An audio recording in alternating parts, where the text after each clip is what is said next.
Ano kaya ang gagawin niya? Parang hindi siya mapakali. Lingon ng lingon. Ay sus. Gusto pala niyang umakyat, umupo. Hindi siya makaupo kasi medyo mataas. O ayan, nakaisip ka rin kung saan ka dadaan.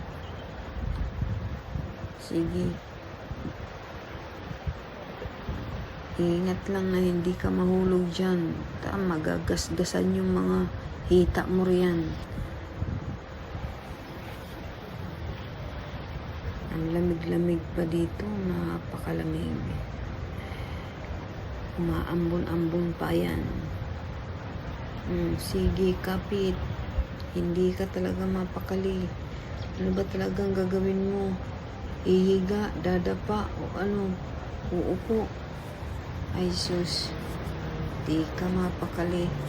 Ayan, sige. Yakapin mo yung kahoy.